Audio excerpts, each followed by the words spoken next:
Facebook live में आप लोगों का स्वागत है।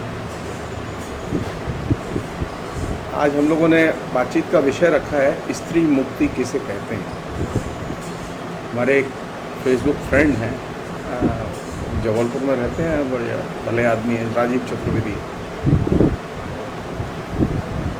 उनका ये कहना था कि इस पर कुछ लिखूं या कोई बात हो, तो मैंने जैसा कि कई बार कहा भी है कि मैंने लिखना तकरीबन इन दिनों बंद कर रखा है और मैं अवॉइड कर रहा हूँ। मैं चाहता हूँ कि थोड़ा सा वीडियो कल्चर का थोड़ा सा इस्तेमाल किया जाए ज्ञान के प्रचार प्रसार में।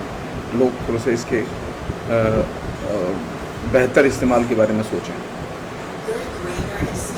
और जब हमने ये तय किया ये विषय, तो विषय तय करते समय मेरे दिमाग में और कुछ नहीं था, जैसा कि उन्होंने 2 पंक्तियां लिख के भेजी थी, स्त्री मुक्ति किसे कहते हैं। मैंने उसी को लेके ये नोटिफाई किया और इस पर एक जो मेरे दिमाग में है, इसके विचारों से रिलेटेड जो चीज़ है उसे मैं पोस्ट के तौर पर भी दूंगा बाद में। ये तय, जो लोग पढ़ना चाहें वो पढ़ें, जो सुनना चाहें सुने। सामान्य तौर पर स्त्री मुक्ति के प्रश्न पर हम लोग जब बात करते हैं तो, और खासतौर पर एकेडमिक्स के लोग, तो उनके दिमाग में स्त्री लिबरेशन का मतलब पॉलिटिकल इश्यूज होते हैं। और स्त्री लिबरेशन से रिलेटेड जितने भी डिस्कोर्स हैं वो किसी न किसी स्त्री संबंधी राजनीतिक प्रश्न से शुरू होते हैं और वहीं खत्म होते हैं। हमारे पास में कोई ऐसी समस्या नहीं है। हम लोग थोड़ा सा दूसरे ढंग से बात कर रहे हैं क्योंकि हमारे पास में कोई घटना नहीं है जिससे हम लोग जुड़े हों, लेकिन हमारे सामने स्त्री तो है। अगर आप बात करें तो पता चलेगा कि हर औरत के पास में अपना एक मुक्ति का सपना है। हर औरत अपने तरीके से एक लिबरेशन का सपना देखती है। ऐसा नहीं कि औरतें लिबरेशन का सपना नहीं देखती। बात ये अलग है कि वो क्या देखती हैं।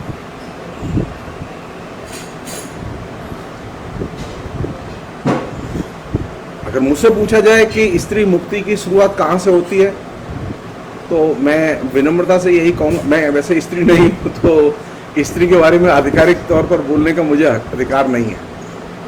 मैं खाली मतलब एक तरह से दर्शक हूँ और समर्थक हूँ।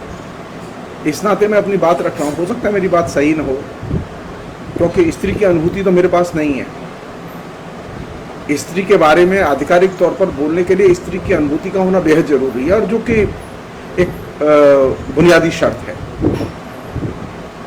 स्त्री की मुक्ति की पहली सीढ़ी है कि स्त्री स्वयं को जाने, अपनी आइडेंटिटी को पहचाने। वो चाहे 16 साल की लड़की हो, 17 साल की लड़की हो, 20 साल की लड़की हो, 80 साल की औरत हो, 40 साल की औरत हो, शिक्षिका हो, वो हाउस वाइफ हो, कोई भी हो। स्त्री मुक्ति की पहली सीढ़ी है कि स्त्री स्वयं को जाने, अपनी आइडेंटिटी को जाने कि स्त्री किसे कहते हैं और वो आज जिस स्थिति में है। असल कोई एक स्टूडेंट है जो बीए कर रही है, कोई एमए कर रही है, कोई एमफिल कर रही है, कोई पीएचडी कर रही है, कोई हाउस वाइफ है, कोई बच्चों की माँ है, तो इनके सबके संदर्भ अलग अलग हैं। तो स्त्री का संदर्भ एक नहीं होता, स्त्री के संदर्भ बदलते रहते हैं। और जब स्त्री के संदर्भ बदलते रहते हैं तो स्त्री का जो आइडेंटिटी का जो विमर्श है, स्त्री का जो स्वयं की पहचान को अर्जित करने का जो तरीका है, वह उस संदर्भ से तय होगा, उस संदर्भ से परिभाषित होगा। तो स्त्री के बारे में बातचीत करते समय कभी भी एकसार ढंग से नहीं सोचा जाना चाहिए। तो स्त्री की अस्मिता में एक साथ कई अस्मिताएं गूंथी होती हैं, एक अस्मिता नहीं होती उसके पास। जो छात्री है वो उसकी अस्मिता जो है वो स्टूडेंट की है, जो शिक्षिका है उसकी अस्मिता एक शिक्षिका की है, जो माँ है उसकी अस्मिता एक माँ की है। यही लड़की शादी होती है, टीचर बनती है, दादी बनती है, नानी बनती है, ये इसकी आइडेंटिटी चेंज होती रहती है। तो जब हम स्त्री को इस रूप में देखें कि स्त्री स्वयं को जाने, फर्स्ट पहली सीढ़ी है उसकी कि स्त्री स्वयं को जाने कि वो क्या है। तो मुक्ति तो तब होगी ना जब आप जानेंगे कि आप हैं क्या, उसके बाद तय होगा कि आप चाहते क्या हैं। तो हमारे यहाँ स्त्री के साथ में बातचीत करने का कोई रास्ता तो हमने खोला नहीं है कि स्त्री अपने को जाने। हालत इतनी बदतर है कि स्त्रियां, लड़कियां, अपनी यंग लड़कियां, शिक्षिकाएं, वो खुल के अपने पहचान से जुड़े हुए सवालों को डिस्कस नहीं कर सकती, शर्माती हैं क्योंकि उनके पास में सही मददगार नहीं होते जो उनसे डिस्कस करें। तो स्त्री अस्मिता को खोलने के लिए शास्त्र की भी जरूरत है और समाज में ऐसे लोगों की भी जरूरत है जो उसके पहचान के रूपों को समझने में मदद करें। तो पहला कदम, स्त्री मुक्ति का पहला कदम है कि स्त्री अस्मिता को हम जानें, समझें। और दूसरा कदम जो कि बुनियादी कदम है वो यह कि स्त्री इस बात को अपने जेहन में उतारे कि उसे बदलना है। परिवर्तन की चाहत पैदा किए बिना स्त्री अपने को मुक्त नहीं कर सकती। परिवर्तन की चाहत एक ऐसी चीज है जो कि अर्जित करनी पड़ती है, वैसे ही जैसे आपको आइडेंटिटी अर्जित करनी पड़ती है। आइडेंटिटी से रिलेटेड जितनी जटिलताएं हैं, उनके जितने पेच हैं, उन्हें जानना पड़ता है। तो ये एक प्रैक्टिकल चीज है कि स्त्री अपने को जाने। और स्त्री जब अपने को जानेगी तो स्त्री के साथ में ये एक समस्या रहेगी कि वो अपने मसले भी सोचेगी, वो उन सवालों पर विचार करेगी जो सवाल उसके लिए जरूरी हैं। तो स्त्री की मुक्ति का प्रश्न एक ऐसा प्रश्न है जो कि स्वयं की पहचान को अर्जित करने की प्रक्रिया से शुरू होता है। और इसका जो दूसरी सीढ़ी है वो ये कि स्त्री परिवर्तन के लिए अपने को प्रस्तुत करे। परिवर्तन के लिए वो अपने मन को तैयार करे।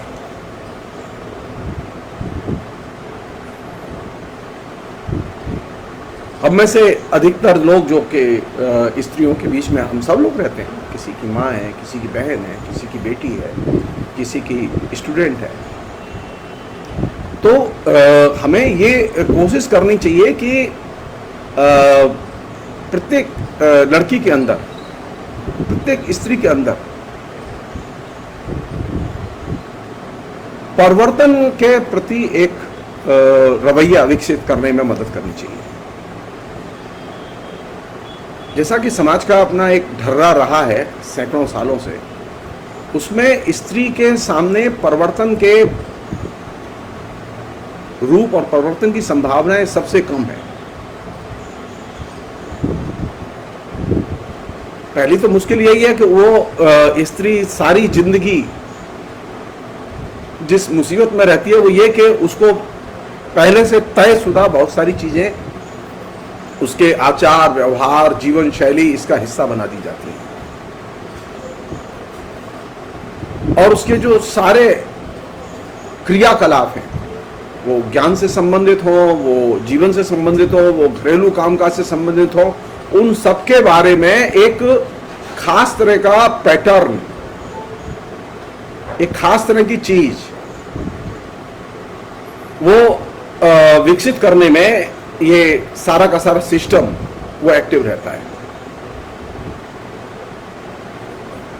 तो स्त्री अपने को बदले, इसकी पहली शर्त यह है कि स्त्री को हम यहां से देखें, स्त्री को हम यहां से देखें कि स्त्री में परिवर्तन की इच्छा पैदा हो। अगर स्त्री में परिवर्तन की इच्छा नहीं है तो स्त्री मुक्ति संभव नहीं है। हमारे यहाँ जो मुक्ति का जो सवाल है और मुक्ति की जो धारणा है जो कि जन प्रचलन में है, उस जन प्रचलन में मुक्ति का मतलब यह है कि मोक्ष, या तो वो मोक्ष मर के मिलता है और या फिर वो मोक्ष का रास्ता हमारे यहाँ जो एक सजेस्ट किया हुआ है, जिसको कि बहुत सारे लोग, बहुत सारी स्त्रियां अपनाती हैं, वो या तो सन्यासी हो जाती हैं या फिर वो एकदम ईश्वर और भगवान की सेवा में अपने को समर्पित कर देते हैं। तो स्त्री की मुक्ति का एक परंपरागत मार्ग अवेलेबल है, जो कि बड़े स्केल पर जिसकी और जिसका डिस्कोर्स, जिसकी व्याख्या है, जिसका शास्त्र लोक प्रचलन में है। स्त्री को धार्मिक बनाने, धर्म की शरण में ले जाने में ये जो कथावाचकों का जो पूरा का पूरा एक आभा मंडल है और पूरा नेटवर्क है हिंदुस्तान में, रामचंद्र जी डोंगरे जी से लेके आसाराम बापू से, मुरारी बापू से लेके और तमाम जितने भी कथावाचक हैं, अगर आप मुझसे पूछें तो इन लोगों ने बहुत ही इस परंपरागत जो स्त्री की मुक्ति का जो मार्ग है, इसके प्रचार में केंद्रीय भूमिका अदा की है। और हमने कभी इसको सीरियसली लिया नहीं, चुना, सोचा ही नहीं इसके बारे में। मसलन हमने कभी सोचा ही नहीं कि जो नारायण स्वामी संप्रदाय, जिसका कि गुजरात में इतना असर है, उस नारायण स्वामी संप्रदाय के विचारकों का स्त्री के प्रति क्या रवैया था और क्या नजरिया था। हमने कभी क्रिटिकली उसके बारे में लिखा ही नहीं, सोचा ही नहीं, बातें ही नहीं की। आप देखिए कथावाचकों की जो पूरे के पूरे आयोजन होते हैं, उस आयोजन में हजारों औरतें, मैंने कलकत्ते में मैंने कई कथावाचकों के प्रोग्राम देखे जाके, 70-70, 80-80 हजार लोग बैठे हुए, उसमें अधिकतर औरतें हैं। इतनी औरतें आपको किसी स्त्रियों के समागम में नहीं दिखाई देंगी। जो आधुनिक विषय पर कोई समागम किया जाए स्त्रियों का, मसलन दहेज पर, स्त्री उत्पीड़न पर और किसी विषय पर समागम किया जाए और उसमें इतनी बड़ी संख्या में औरतें आ जाए, आप एक बार आसाराम बापू या मुरारी बापू, या पहले रामचंद्र जी डोंगरे थे, तो ये मुरारी बापू का एक आयोजन रख दीजिए आप देखिए कैसे औरतें दौड़ दौड़ के जाती हैं। तो स्त्री मुक्ति के परंपरागत मार्ग के निर्माण के प्रचार की एक पूरी की पूरी परंपरा, एक आइडियोलॉजिकल कैंपेन की पूरी परंपरा समाज में प्रचलन में है। इस परंपरा को कायदे से समझना चाहिए, इसके वैचारिक रूपों को चुनौती दी जानी चाहिए। मैं पहले नहीं जानता था। मैं एक बार जब ये दिल्ली में जब नारायण स्वामी का मंदिर बना, तो मैं गया वहां देखने के लिए, और मैं वहां उनका सारा साहित्य खरीद के लाया नारायण स्वामी का, और उसमें स्त्री विरोधी जो लेखन है वो देख के मैं दंग रह गया।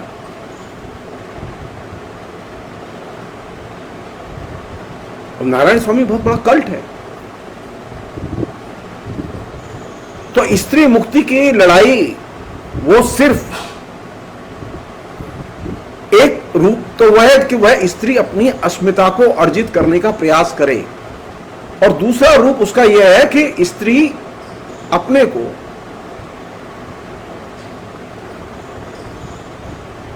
अर्जित करते समय ये जो ट्रेडिशनल जो परंपरा चली आ रही है स्त्री को परिभाषित करने की और स्त्री मुक्ति का मार्ग बताने की, वह धार्मिक परंपरा, पौराणिक आख्यान की, कथावाचकों की परंपरा,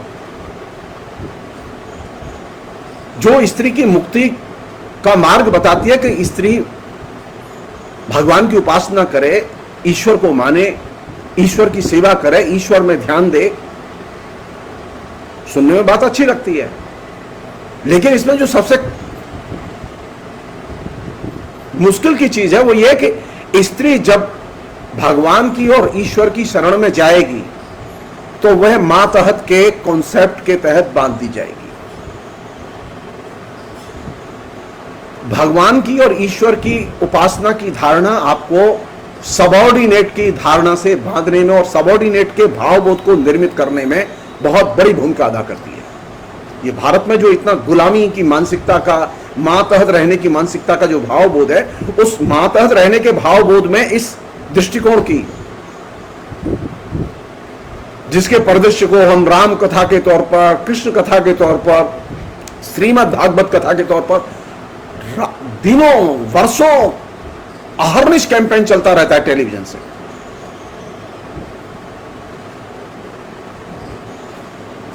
करोड़ों का टर्नओवर है,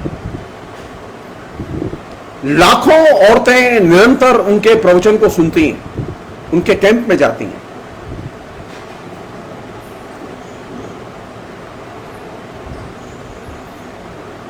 यही तो प्रश्न है कि आखिर ये इतनी मतलब तकलीफ में रहने वाली स्त्री, अभाव में रहने वाली स्त्री, घर में उत्पीड़न में रहने वाली स्त्री, आखिर ये ऐसी कौन सी चीज है जिसकी वजह से ये अपने मातहत भाव से बाहर निकलने के लिए तैयार नहीं है।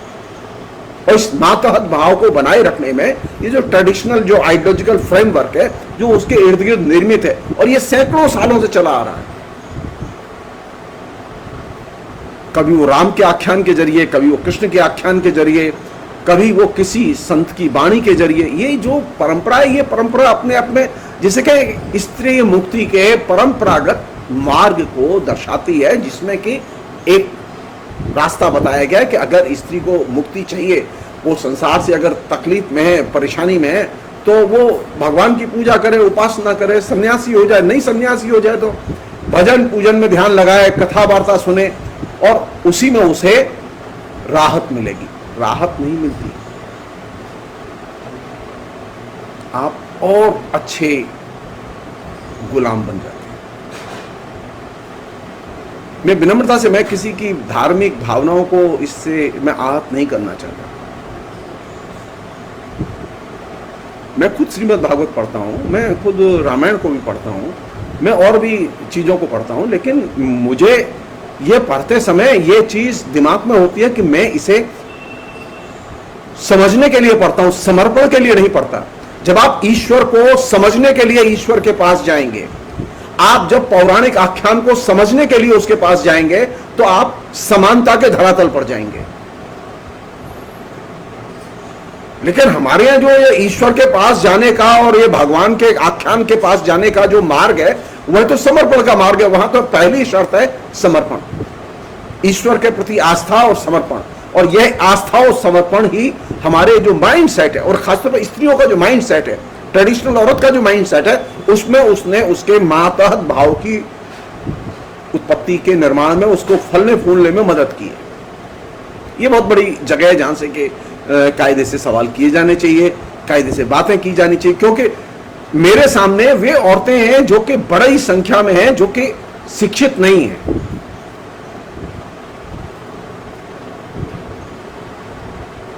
करोड़ों औरतें हैं जो शिक्षित नहीं है, और वे परंपरागत भावबोध में जीती हैं। तो हमारे सामने एक चुनौती क्या है? पहली चुनौती है कि हम स्त्री को स्त्री के रूप में समझने में मदद ही नहीं करते। हमारा जो ट्रेडिशनल जो फ्रेमवर्क है वो स्त्री को समझने में मदद नहीं करता। स्त्री अपने को जाने, इसमें मदद नहीं की जाती।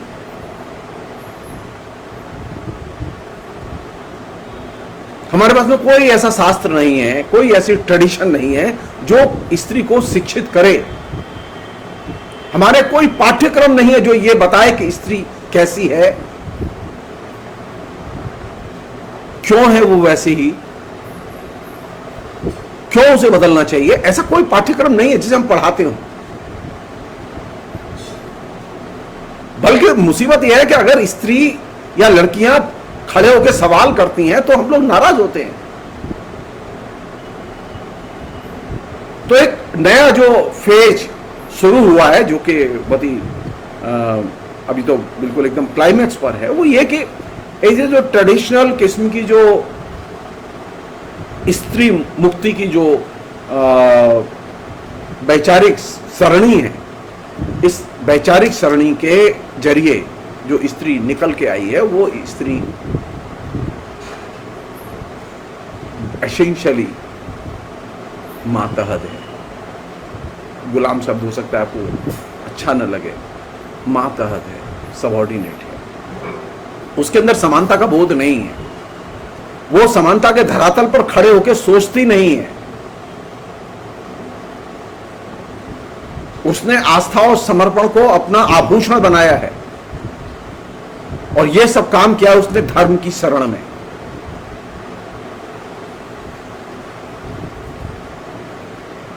सवाल यह है कि आधुनिक काल के आने के बाद जो चीज सबसे बड़ी विकसित हुई वो क्या थी?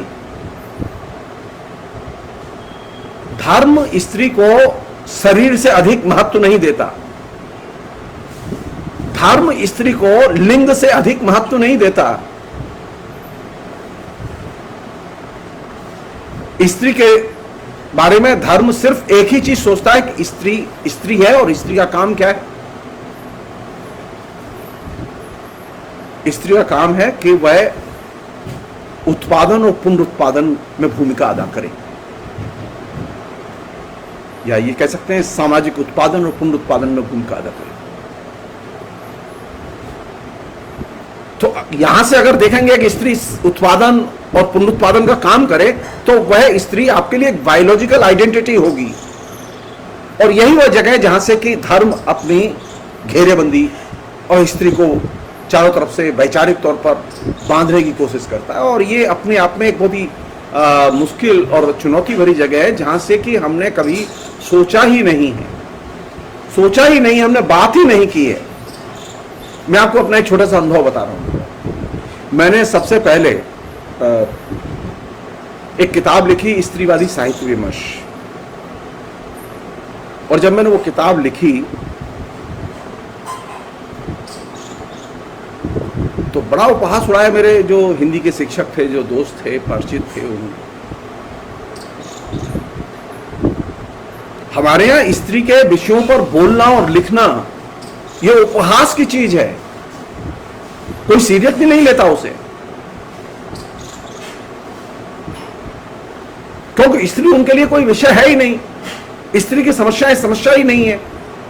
वे तो रामचंद्र शुक्ल, हजारी प्रसाद द्विवेदी, नामवर सिंह, रामविलास शर्मा, इनके बारे में बात करना पसंद करते हैं।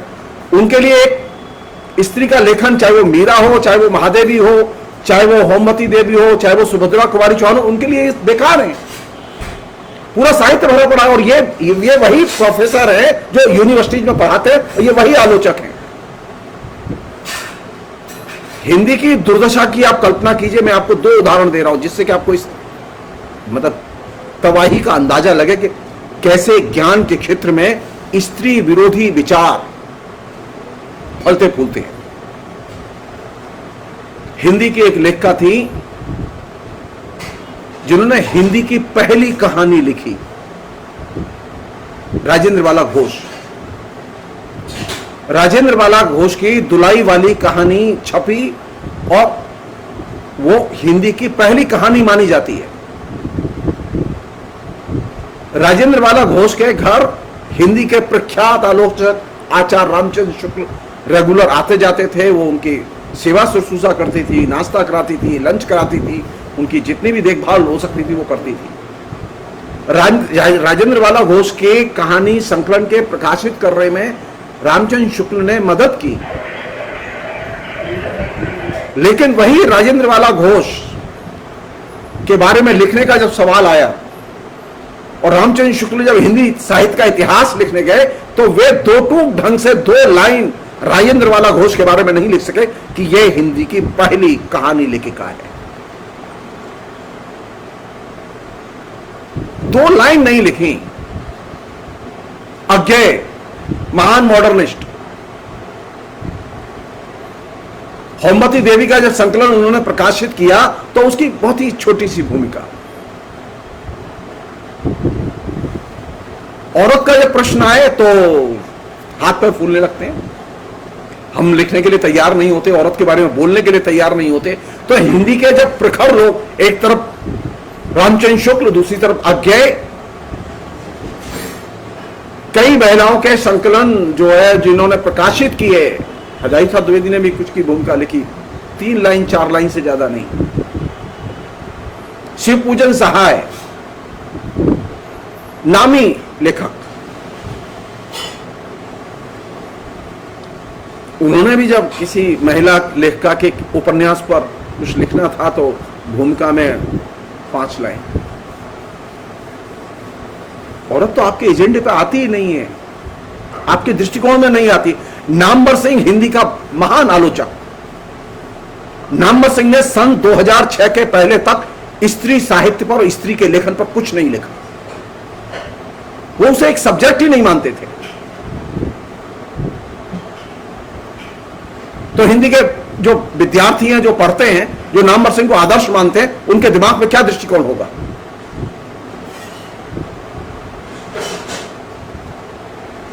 जो लोग धुरंधर है ना, जो हिंदी में घूमते रहते हैं जगह जगह, बड़े बड़े नामी प्रोफेसर हैं जो नामवर सिंह की परंपरा के वाहक हैं, आप उठा के देखिए उनका लेखन को। स्त्री एक सिरे से नदारत मिलेगी। हमारे यहां का जो एकेडमिक डिस्कोर्स है उसमें स्त्री को जानबूझ के सुनियोजित ढंग से अनुपस्थित किया गया। तो स्त्री मुक्ति के प्रश्न लड़कियों को समझ में कैसे आएंगे, लड़कों को समझ में कैसे आएंगे? और ये लड़के लड़कियों को जब एकेडमिक्स में समझाने वाला कोई नहीं है, लिखने वाला कोई नहीं है, तो फिर ये बदलेगी कैसे औरत? तो स्त्री मुक्ति के लिए जरूरी है कि स्त्री मुक्ति के आधुनिक डिस्कोर्स को सामने लाया जाए। दूसरा जो एरिया है जहां से स्त्री मुक्ति का प्रश्न शुरू होता है, जहां से मैंने शुरुआत की कि आइडेंटिटी का प्रश्न, अस्मिता को अर्जित करने, समझने और यह आकांक्षा या चाहत पैदा करने की जरूरत है कि स्त्री बदलनी चाहिए।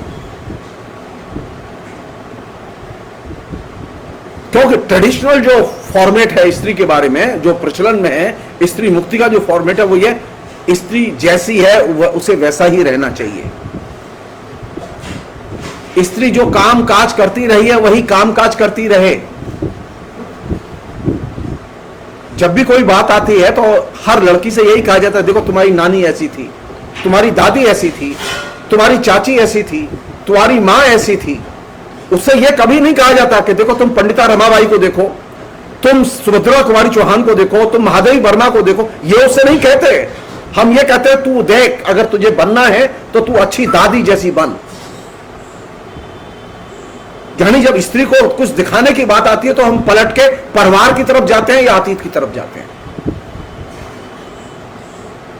हम उसे ये नहीं कहते कि तुझे अगर कुछ बनना है तो मीरा जैसी बन। हम नहीं कहते। हम झीमा चारणी जैसी बन, ये नहीं कहते। तो जब उसको प्रेरणा स्रोत दिखाए जाते हैं कि ये प्रेरक लोग हैं जिनसे तुझे प्रेरणा लेनी है, तो स्त्री के प्रेरणा स्रोत खोजे जाते हैं, प्रेरक तत्व खोजे जाते हैं, प्रेरक पुरुष या स्त्रियां खोजी जाती हैं, वे जो कि परिवार के अंदर है, उसकी परंपरा के अंदर है, परिवार की।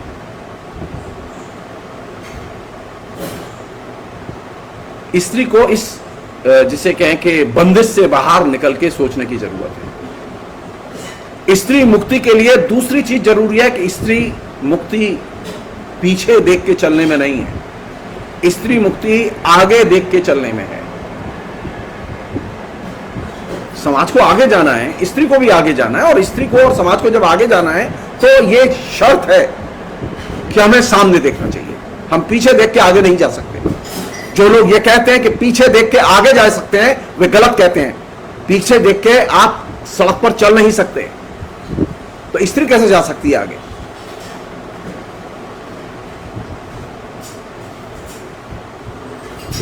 एक अन्य पहलू जो कि जरूरी पहलू है वो ये कि जब हम ये कहते हैं कि स्त्री को अपनी आइडेंटिटी, अस्मिता को समझना चाहिए, तो ये आधुनिक काल के पहले स्त्री और आधुनिक काल के बाद स्त्री, इन दो के बीच में बहुत बुनियादी फर्क है।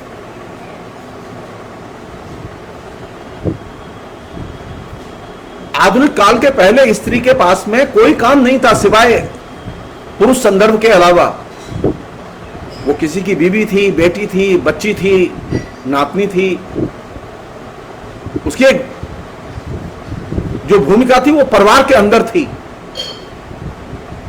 स्त्री की कोई सामाजिक भूमिका नहीं थी। ये बात दूसरी थी कि वो खेतों में काम करती थी, वो कृषि उत्पादन का मध्यकाल में भी हिस्सा थी, लेकिन हमने कभी उसे डिस्कस ही नहीं किया। आधुनिक काल के आने के बाद में पहली बार ये चीज घटी कि हम ये माने कि स्त्री के प्रश्न, स्त्री के प्रश्नों का एक तरीका यह भी रहा है कि उसके स्त्री पर जब बात करें तो हम अपने घर में बात करें, बाहर नहीं बात करें। स्त्री के सवाल, स्त्री की समस्याएं हमेशा घर की समस्याएं रही हैं। आधुनिक काल के आने के बाद में पहली बार ऐसा हुआ कि स्त्री के सवाल सार्वजनिक किए गए, और यह बहुत बड़ा शिफ्ट था। राजा राममोहन राय ने तमाम दबावों के बावजूद सती प्रथा का जब विरोध किया, उसकी वजह से उनको घर से निकाल दिया गया, क्योंकि उन्होंने बहुत भयानक काम किया कि पहली बार स्त्री के प्रश्नों को सार्वजनिक प्रश्न बना दिया। ईश्वरचंद्र विद्यासागर ने सबसे खतरनाक काम क्या किया कि स्त्री शिक्षा के प्रश्न को सार्वजनिक प्रश्न बना दिया। स्त्री शिक्षा पहले भी थी, लेकिन घर में थी, घर में डिस्कस करते थे, लेकिन नवजागरण के लोगों ने स्त्री के सवालों को सार्वजनिक सवाल बना दिया। लड़की की शादी कैसे होगी, किससे होगी, कहां होगी, ये घर की बात है, ये परिवार की चीज है, हम इसे सबसे डिस्कस क्यों करें। पहली बार नवजागरण ने स्त्री के प्रश्नों को सार्वजनिक करके स्त्री के बारे में जो प्राइवेट और पब्लिक का जो वर्गीकरण जो ट्रेडिशन में चला आ रहा था, उसको एकदम रिवर्स कर दिया, उलट दिया। स्त्री के जीवन में जो चीजें प्राइवेट थी वो पब्लिक कर दी, और जो पब्लिक थी उसे प्राइवेट कर दिया। और यह रिवर्सल बहुत ही बड़ा रिवर्सल,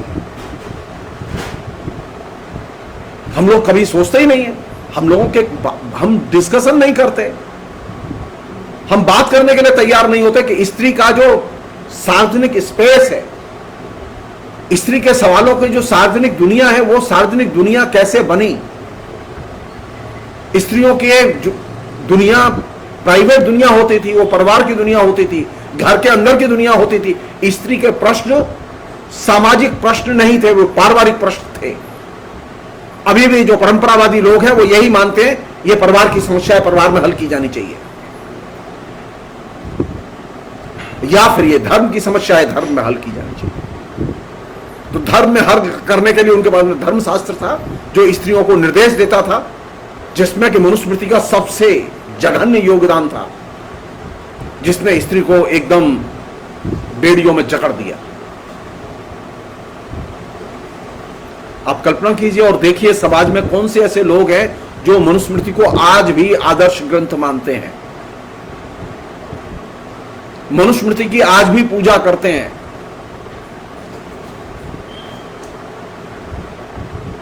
मनुस्मृति जा चुकी है, लेकिन वो आपके संस्कारों में घुस गई है, वो आपकी आदतों में घुस गई है, और वो आपकी आदतों में इस तरह से घुस गई है कि आपके हर चीज को वो अब निर्देशित करती है। तो जब आधुनिक काल आया, नवजागरण आया, नवजागरण ने स्त्री की मुक्ति के सवाल को पारिवारिक सवाल की तरह न देख के एक सामाजिक प्रश्न की तरह देखा।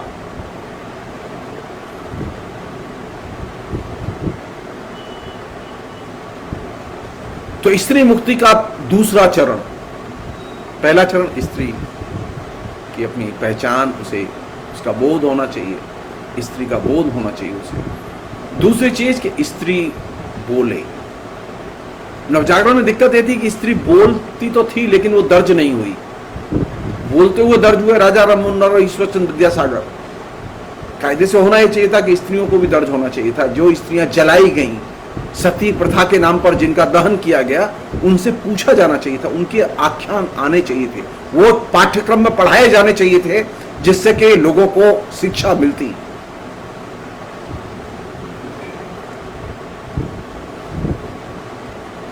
तो हमारे सामने चुनौती क्या है? हमारे सामने चुनौती है कि स्त्री बोले। कोई भी लड़की बोलती है, कोई भी स्त्री बोलती है, तो हम उसे चुप कराने की कोशिश करते हैं, रहने दे, बोल मत, मैं बात कर लूंगी। कोई ना कोई आ जाती है, दादी, चाची, ताई आगे।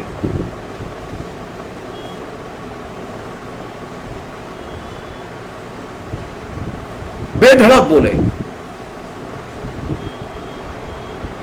स्त्री जब तक बोलेगी नहीं, वो स्त्री आगे बढ़ेगी नहीं। जो स्त्री बोल नहीं सकती वो बदल नहीं सकती। स्त्री बोले, इसके लिए जरूरी है कि स्त्री साक्षर बने। नवजागरण ने जो एजेंडा पेश किया वो ये स्त्री साक्षरता का एजेंडा पेश किया कि स्त्री को पढ़ाओ, लिखाओ, साक्षर बनाओ, शिक्षित बनाओ। अगर स्त्री शिक्षित बनेगी तो स्त्री बदलेगी। वो सिर्फ हाउसवाइफ नहीं बनेगी, फिर वो टीचर बनेगी, वो इंजीनियर बनेगी, वो क्लर्क बनेगी, वो कुछ भी बन सकती है।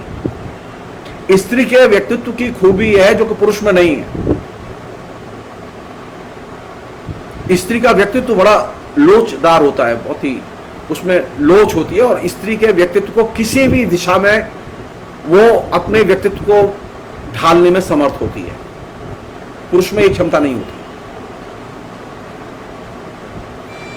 स्त्री स्वभाव से जिद्दी और रूढ़िवादी नहीं होती, उसे मौका तो मिले। तो हमने जो एक समाज निर्मित किया, उस समाज में यह स्थिति पैदा की कि स्त्री के शिक्षण की हमने व्यवस्था के कॉन्सेप्ट को जब हमने मान लिया, तो स्त्री कहां से दाखिल हुई? स्त्री सार्वजनिक शिक्षा के दायरे से पहली बार दाखिल हुई। पहले शिक्षा भी प्राइवेट होती थी, चुनिंदा लोगों को शिक्षा मिलती थी। तो नवजागरण के आने के बाद में जब सार्वजनिक शिक्षा की शुरुआत हुई, तो सार्वजनिक शिक्षा के स्त्रियों के स्कूल खुले, कोई स्कूल भी खुले। उसमें दयानंद सरस्वती की भी भूमिका थी, उसमें राजा राममोहन राय, ईश्वरचंद्र विद्यासागर, तमाम नवजागरण के लोगों की, इवन ज्योतिबा फुले वगैरह की, सबकी भूमिका थी। तो स्त्री का नया स्पेस, स्त्री की मुक्ति का नया स्पेस कहां से शुरू होता है? स्त्री की मुक्ति का नया स्पेस शुरू होता है स्त्री के सवालों को सार्वजनिक किया जाए, स्त्री की समस्याओं पर सार्वजनिक तौर पर बातचीत की जाए, स्त्री की समस्याओं को छिपाने की, इग्नोर करने की कोशिश न की जाए, स्त्री को एक पारिवारिक विषय न बनाया जाए। स्त्री पारिवारिक विषय नहीं है, स्त्री एक सामाजिक प्राणी है, इसलिए स्त्री की समस्याएं सामाजिक समस्याएं हैं। स्त्री की जो फीलिंग्स हैं वो व्यक्तिगत तौर पर शुरू होती है, लेकिन वे सामाजिक फीलिंग्स हैं। वे सिर्फ निजी फीलिंग कह के उसे एक सीमित दायरे में नहीं देखा जाना चाहिए।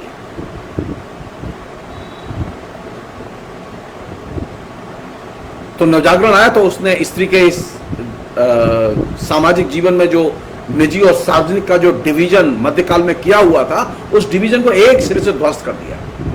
और ये ध्वस्त ही नहीं किया, एक बड़ा परिवर्तन किया इसने, एक ऐसा बड़ा परिवर्तन किया कि जिसकी कि हमने कल्पना ही नहीं की थी। अब स्त्री को हम मनुष्य के तौर पर देखते थे। स्त्री की मनुष्य के तौर पर प्रतिष्ठा पहली बार आधुनिक काल में नवजागरण के आने के बाद होती है। स्त्री उसके पहले मनुष्य के तौर पर भारतीय समाज में, भारतीय परंपरा में प्रतिष्ठित नहीं थी। ज्ञान के जितने भी रूप हैं, शास्त्र के जितने भी रूप हैं, वे स्त्री को मनुष्य के तौर पर नहीं देखते।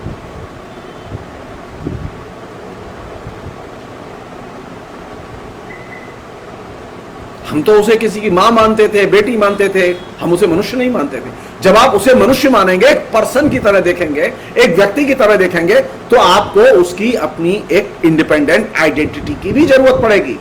आप उसे मानने के लिए बाध्य होंगे। तो एक स्त्री जेंडर के तौर पर स्त्री भी है और मनुष्य भी है, और इसमें जो सबसे बड़ी चीज है उसकी, वो है उसका मनुष्य, उसकी मनुष्य के तौर पर पहचान। हमने क्या किया कि हमने स्त्री की पहचान को तो माना था, ट्रेडिशन में है वो, लेकिन हम उसे मनुष्य के तौर पर इंडिपेंडेंट ढंग से देखने के लिए तैयार नहीं थे। जब स्त्री की मनुष्य के तौर पर पहचान सुनिश्चित कर दी गई, इस पर बहस चलाई गई, खूब बहस हुई।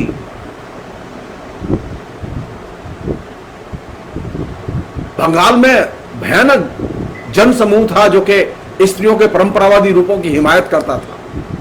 धर्मशास्त्र में जो कुछ लिखा हुआ है स्त्रियों के लिए उसकी हिमायत करता था। राजा राममोहन राय, ईश्वर चंद्र विद्यासागर ने जो महत्वपूर्ण काम किया वो ये था, स्त्री के प्रश्नों को सार्वजनिक प्रश्न बनाया और स्त्री के प्रश्नों को धर्मशास्त्र की परिभाषाओं के बाहर ले गए। तो मनुष्य जब बनाया तो अब मनुष्य की परिभाषाएं, मनुष्य के अधिकार, मनुष्य की इच्छाएं, इसके आधार पर अब स्त्री की व्याख्याएं तैयार होंगी। और ये एकदम पैराडाइम शिफ्ट था, और ये बड़ा पैराडाइम शिफ्ट था। तो स्त्री अपने को स्त्री महसूस करे और मनुष्य के तौर पर महसूस करे, न कि बीवी के तौर पर, न कि बेटी के तौर पर, न कि स्टूडेंट के तौर पर, न कि टीचर के तौर पर, एज ए ह्यूमन बीइंग।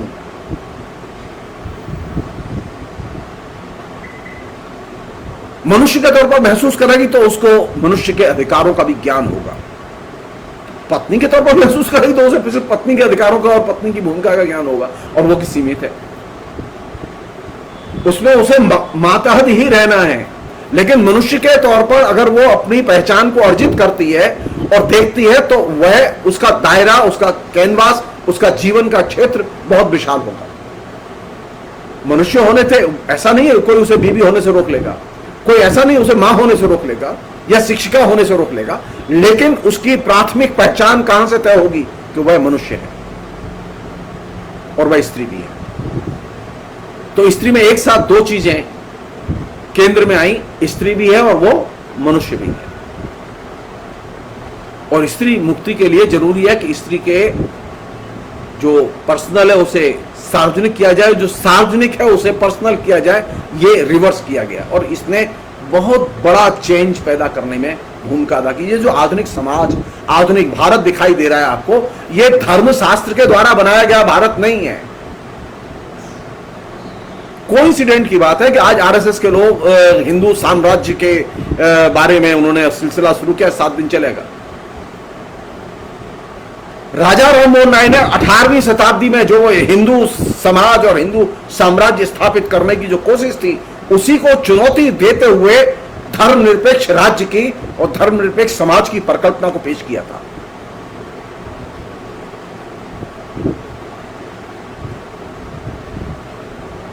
ये चुनौती है हमारे सामने।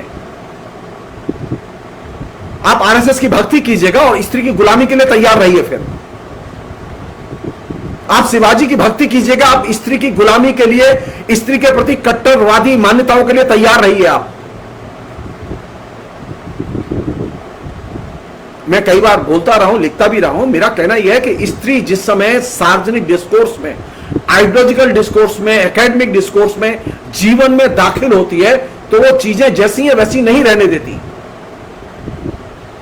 ये सवाल तो किया जाना चाहिए कि 18वीं शताब्दी में स्त्री की दशा क्या थी, स्त्री के कैसे कानून थे। सबसे कट्टरपंथी कानून थे जो स्त्री के हिंदुओं ने बनाए थे, पूरे सनातन धर्म को पुनरुज्जीवित किया था, और वह स्त्रियों के एकदम घनघोर खिलाफ था।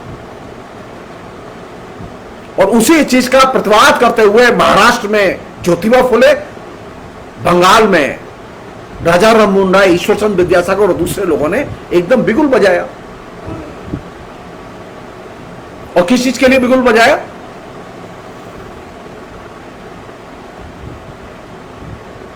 कौन सी चीज थी केंद्र में? नवजागरण केंद्र में स्त्री और स्त्री के प्रश्न है, पुरुष के प्रश्न नहीं है। वो महाराष्ट्र का नवजागरण हो या वो बंगाल का नवजागरण हो। तो आधुनिक समाज जब बनाने जाएंगे तो स्त्री के बारे में आपको पोजीशन लेनी होगी, स्त्री के बारे में बोलना होगा, बताना होगा।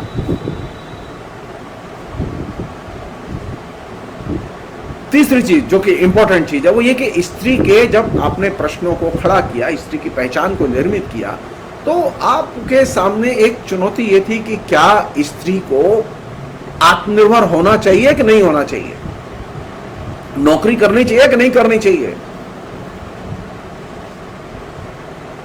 क्योंकि पहले स्त्री नौकरी नहीं करती थी, मजदूरी तो करती थी, नौकरी नहीं करती थी। मजदूरी करती थी, खेतों में कृषि करती थी। ऐसा नहीं था कृषि नहीं करती, कृषि तो स्त्री के बिना हुई नहीं। कृषि व्यवस्था के विकास में स्त्रियों की केंद्रीय भूमिका रही है। आज भी खेतों में, खलिहानों में औरतें सबसे अधिक काम करती हैं। तो कृषि प्रधान भारत की कल्पना आप स्त्री के बिना नहीं कर सकते। कृषि का उत्पादन स्त्री से के बिना संभव नहीं है।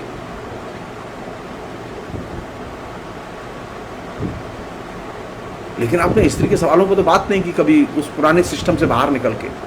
तो स्त्री मुक्ति के लिए जहां शिक्षा जरूरी है, जहां उसका बोलना जरूरी है, जहां उसका लिखना जरूरी है, स्त्री लिखे, स्त्री बोले, और उसकी दूसरी सीढ़ी है स्त्री लिखे उसके लिबरेशन की। तीसरी चीज उसके लिबरेशन के लिए जो जरूरी है, भगवान जरूरी नहीं है, आत्मनिर्भरता जरूरी है, और उसकी आइडेंटिटी की पहचान जरूरी है। एक मनुष्य के तौर पर, एक स्त्री के तौर पर वह स्त्री चेतना अर्जित करे। स्त्री चेतना अर्जित करने के लिए स्त्री की विचारधारा को जानना, स्त्री को एक विचार विशेष को जानना बेहद जरूरी है। ऐसे विचार को जानना जरूरी है जो स्त्री की रक्षा में मदद करें। हम लोग कहते हैं ना कि विचार के बिना मनुष्य जो है पशु के समान होता है। तो स्त्री भी तो विचारहीन होगी तो वो पशु के समान होगी। लेकिन हमने स्त्रियों के जेहन में ये कूट कूट के भर दिया है, तुम्हें विचारों से क्या लेना देना, तुम अपना काम करो, तुम इतना बकबक क्यों करती हो। ये जो बकबक की कल्चर, ये मध्यकालीन कल्चर थी।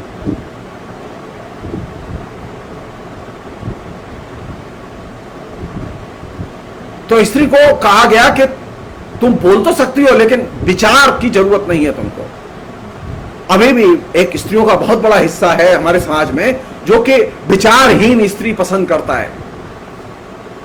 एक बहुत बड़ा हिस्सा है जिसके स्त्रियों का जिसके पास कोई विचार नहीं होते। स्त्री की ताकत, उसकी मुक्ति की ताकत उसको तब मिलती है जब उसके पास में कोई स्त्री की विचारधारा होती है, स्त्री के विचार होते हैं। स्त्री सिर्फ आत्मनिर्भर होने से ताकतवर नहीं बनती। आत्मनिर्भरता जरूरी है, वो अपने लिए रोटी कमाए, वो पैरों पर खड़ी हो, ये जरूरी है।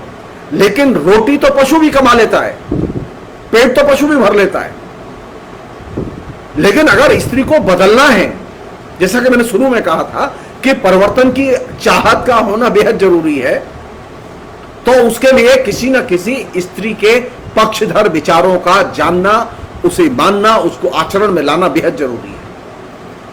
और यही वह जगह है जहां पर के आपको स्त्रीवादी जो विचार हैं, जिसे हम लोग फेमिनिज्म कहते हैं, फेमिनिज्म के विभिन्न किस्म के विचार हैं जो प्रचलन में है, जो आपकी मदद कर सकते हैं।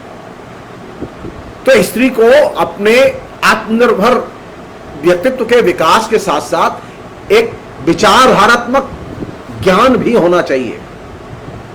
उसे जानना ही चाहिए कि कैसे विचार उसकी रक्षा कर सकते हैं। और स्त्री के विचार और पुरुष के विचार एक जैसे नहीं होते। अभी तक स्त्री पुरुष के विचारों को ही अपने विचार मानती रही है। मेरे पति जो कहते हैं मैं उसे मानती हूं, मेरा भैया जो कहता है मैं उसे मानती हूं, मेरे पापा जो कहते हैं मैं उसे मानती हूं। ये जो पापा, भैया, पति के विचारों को मानना, ये उसका विचारवान होने का प्रतीक नहीं है। मेरे पापा ने कहा मैंने कांग्रेस को वोट दे दिया, मेरे भैया ने कहा मैंने बीजेपी को वोट दे दिया, मेरे दादू ने कहा मैंने कम्युनिस्ट पार्टी को वोट दे दिया, ये इसका मतलब यह उसके पास अपना कोई विचार नहीं है। स्त्री अपने विचार अर्जित करे, अपनी विचारधारा अर्जित करे। इसके लिए जरूरी है कि वो फेमिनिज्म के किसी न किसी क्षेत्र को, विचारक को पढ़े, देखे, जाने। हमारे यहां तो फेमिनिज्म पढ़ाया ही नहीं जाता विश्वविद्यालयों में।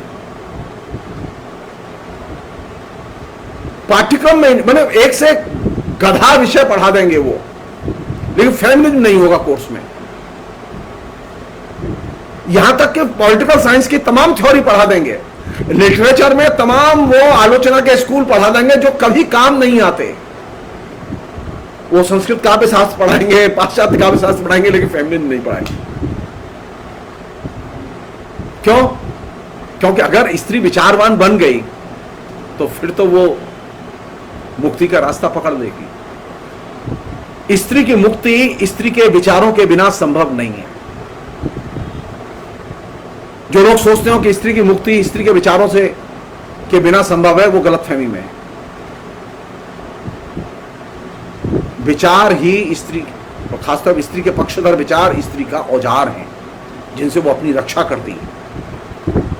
तो आपने स्त्री तो बनाई, लेकिन स्त्री के विचार, आप जिसको गौर से कहते हैं ना कि हमारे पास तो काली थी, दुर्गा थी, अरे काली दुर्गा तो है, लेकिन काली दुर्गा के पास कोई विचार नहीं है। काली दुर्गा के पास स्त्री का कोई विचार नहीं है। आपके यहां राधा थी, सीता थी, द्रौपदी थी, कुंती थी, लेकिन उनके पास कोई विचार नहीं है। तो आप ट्रेडिशन में जिनका ग्लोरिफिकेशन करते हैं, जिनका महिमा मंडन करते हैं और कहते हैं कि हमारे यहां तो यत्र नार्यस्तु पूज्य, अरे नारी तो है, लेकिन नारी का विचार भी है कि नहीं है? हमारे यहां नारी की पूजा होती है, लेकिन विचारवान नारी की पूजा नहीं होती। अगर विचारवान नारी की पूजा होती तो भारत की यह दुर्दशा न होती। भारत ऐसा आधुनिक देश है जहां के विचारवान स्त्रियों को संदेह की नजर से देखा जाता है, बहिष्कार के दृष्टिकोण से देखा जाता है। जान लीजिए आप।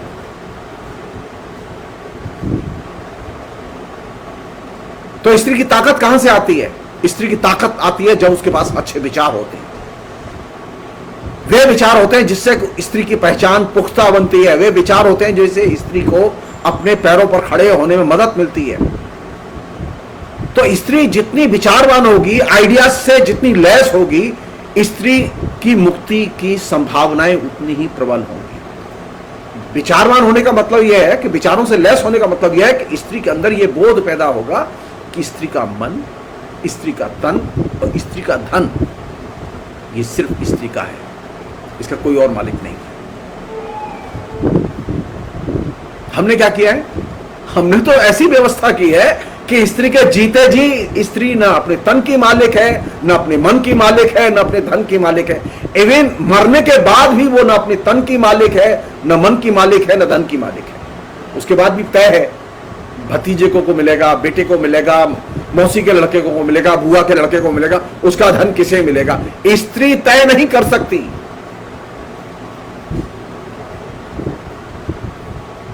यहां तक तय नहीं कर सकती कि उसका अंतिम संस्कार कौन करेगा, क्योंकि वह भी पहले से तय है। स्त्री के बारे में हर चीज पहले से तय है। तो स्त्री मुक्ति के लिए एक अन्य पहलू जिस पर के कायदे से ध्यान दें कि स्त्री के रूढ़िबद्ध रूपों, स्त्री के बारे में प्रचलित जो नियम, परंपराएं, संस्कार, आदतें, वो चाहे जितने ही प्रिय लोग कहें, उनसे जब तक आप बाहर नहीं निकलते, उसका अतिक्रमण नहीं करते, तब तक स्त्री मुक्ति का मार्ग संभव नहीं है। स्त्री के मुक्ति के मार्ग के लिए जरूरी है कि उस लक्ष्मण रेखा को क्रॉस किया जाए, जिस लक्ष्मण रेखा को परिवार के नाम पर, धर्म के नाम पर, परंपरा के नाम पर, शास्त्र के नाम पर स्त्री के निर्माण के लिए निर्मित किया गया है। स्त्री के निर्माण के लिए परंपरा, धर्म, परिवार ये मदद नहीं करते। और ये मैं दो टूक ढंग से कह रहा हूं। स्त्री जब तक, हर लड़की छटपटाती है, हर लड़की की इच्छा होती है कि वो घर के बाहर जाए, किसी बहाने जाए। घर अगर इतना ही अच्छा था और घर इतना ही सुंदर जगह थी, तो वो लड़की घर से बाहर जाने के लिए छटपटाती क्यों है? आप बात करके देखिए किसी भी स्त्री से।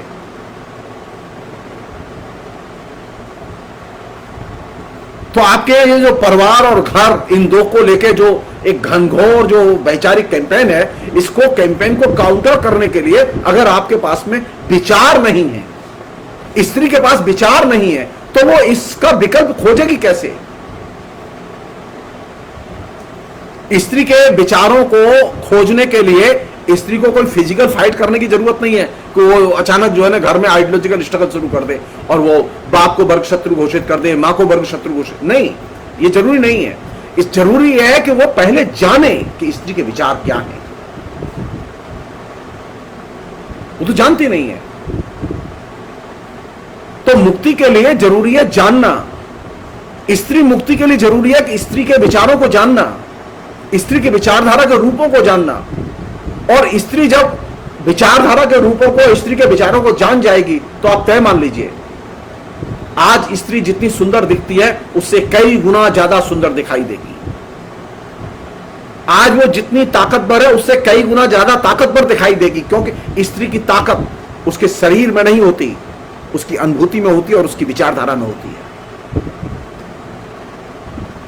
हमने स्त्री को सिर्फ शरीर के तौर पर देखा है, और शरीर पर तौर पर देखने के लिए एक पूरा शास्त्र रचा गया जिसे हम लोग श्रृंगार साहित्य और श्रृंगार रस की परंपरा कहते हैं। 2000 वर्ष तक लिखा गया, जिसमें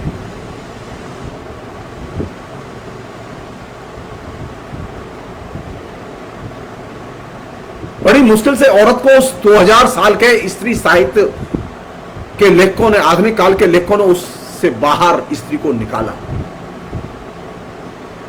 अब स्त्री का वर्णन श्रृंगार रस के आधार पर नहीं होता, कोई लेखक नहीं करता, न औरत करती है न मर्द करता है। क्यों? क्योंकि जो नवजागरण ने जो चीज की थी वो क्या की थी?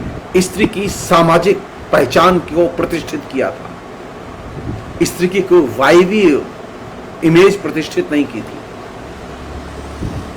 कालांतर में स्त्री के जो रूप हैं, स्त्री का जो डिस्कोर्स है, स्त्री का जो विमर्श है, स्त्री की मुक्ति का रास्ता है, वो नवजागरण से भी आगे चला गया। नवजागरण के लोग नहीं चाहते थे कि स्त्री, वो यहां तक तो चाहते थे कि स्त्री पढ़े, वो ये चाहते थे कि स्त्री के प्रश्न सार्वजनिक प्रश्न हो, लेकिन वो ये नहीं चाहते थे कि स्त्री नौकरी करे। वो चाहते थे पढ़े लिखे लेकिन अच्छी मां बने, एक शिक्षित मां होगी तो शिक्षित बच्चे होंगे। लेकिन स्त्री तो रुकने वाली नहीं थी, स्त्री आज भी रुकने वाली नहीं है।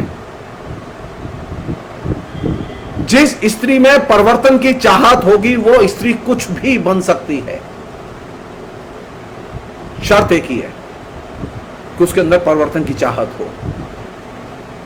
हम चाहते ये हैं ट्रेडिशनल लोग कि स्त्री जैसी है वैसी बनी रहे। तो मुक्ति के लिए दो रास्ते हैं, वह जैसी है वैसी बनी रहे, वो रास्ता स्त्री को अंततः धर्म की शरण में ले जाता है, और स्त्री जैसी है वैसी न रहे यानी अपने को बदले, यह रास्ता स्त्री को मनुष्य बनाने की ओर ले जाता है, स्त्री को नए नए स्त्री के पक्षधर विचारों की ओर ले जाता है, स्त्री को ज्यादा स्वावलंबी और स्वायत्त बनाने की ओर ले जाता है। स्त्री फिर अपने को पुरुष के संदर्भ से व्याख्यायित करना बंद कर देती है, और यह वह ताकत है जहां से कि आधुनिक स्त्री जन्म लेती है।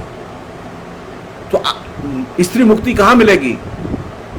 स्त्री मुक्ति मिलेगी जब स्त्री के पास में आधुनिक विचार होंगे, आधुनिक एटीट्यूड होंगे, आधुनिक संस्कार होंगे, और उसके बाद जितने ही आधुनिक संस्कार और विचार होंगे वह उतने ही अधिक मानवीय और संवेदनशील होंगे।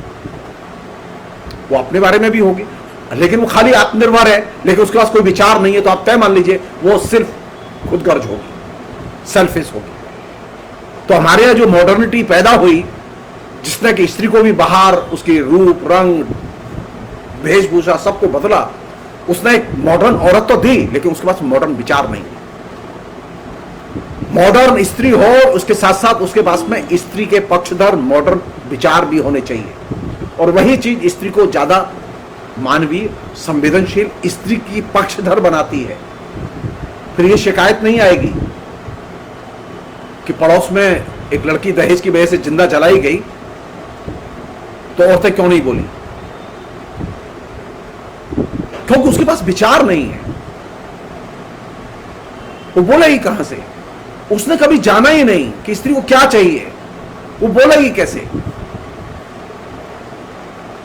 उससे तो बार बार कहा गया कि अगर अपराध हो तो चुप रहना, बोलना मत, बदनामी होती है,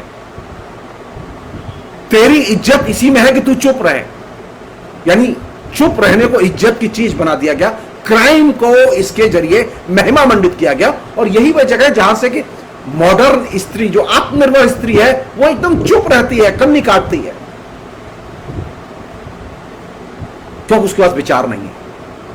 तो यह संभव है कि आज मॉडर्न औरत हो, शिक्षित हो, आत्मनिर्भर हो, लेकिन उसके पास में स्त्री के विचार ना हो। ऐसी स्त्री ट्रेडिशनल स्त्री से बहुत ज्यादा उसमें फर्क नहीं होता। एसेंशियली वो भी मातहत है, ये भी मातहत है। फर्क सिर्फ इतना होता है, इसके पास मॉडर्न ड्रेस होती है, मॉडर्न लैंग्वेज होती है, थोड़ा सा अंग्रेजी में गिटपिट कर लेती है, वो बेचारी अपनी खाटी भोजपुरी मैथिली ब्रिज में बोलती है।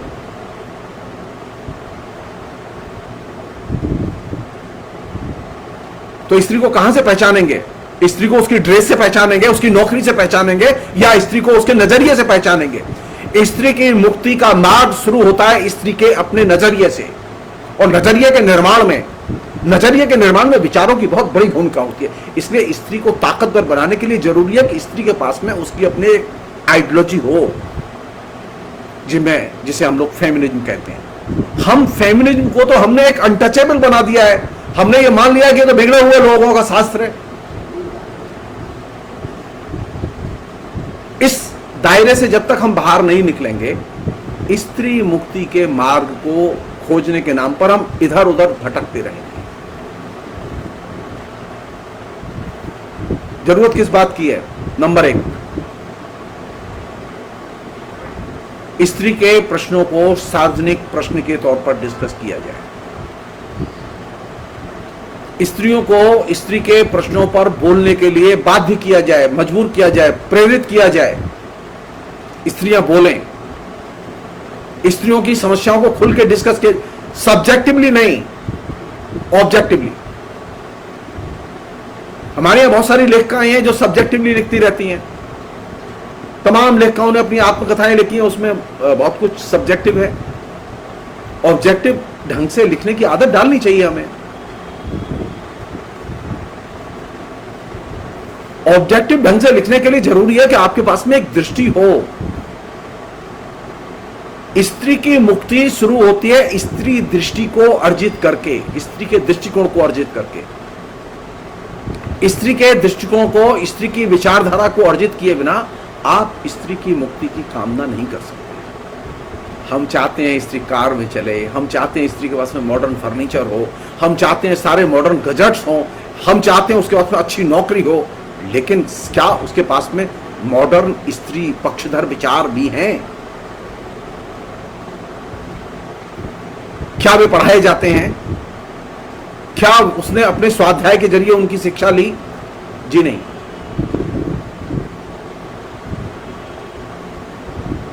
क्या करूंगा मैं ऐसी स्त्री का? यह स्त्री जो कि आधुनिक है, नौकरी पेशा युक्त है, डिग्रीधारी है, आधुनिक ड्रेस जिसके पास है, लेकिन मॉडर्न स्त्री दृष्टि नहीं है। ऐसी स्त्री और ट्रेडिशनल स्त्री जो कि धर्म की शरण में अपनी मुक्ति खोज रही है, उसमें कोई फर्क नहीं है, क्योंकि ये एसेंशियली दोनों ही माताहत हैं। मुक्ति के लिए जरूरी है कि स्त्री वर्चस्व को चुनौती दे, माताहत भाव को अस्वीकार करे। एसेंशियली स्त्री की मुक्ति समानता के दृष्टिकोण में है।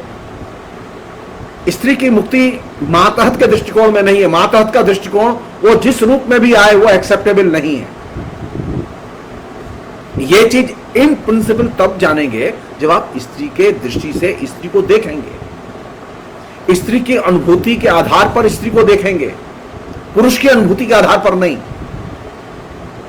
तो हम लोग तो पुरुष की अनुभूति और पुरुष की राय के आधार पर देखते हैं। तो स्त्री की व्याख्या किसके आधार पर होगी? स्त्री के नजरिए से, स्त्री की दृष्टि के आधार पर, स्त्री के सवालों की सार्वजनिक व्याख्या की जानी चाहिए।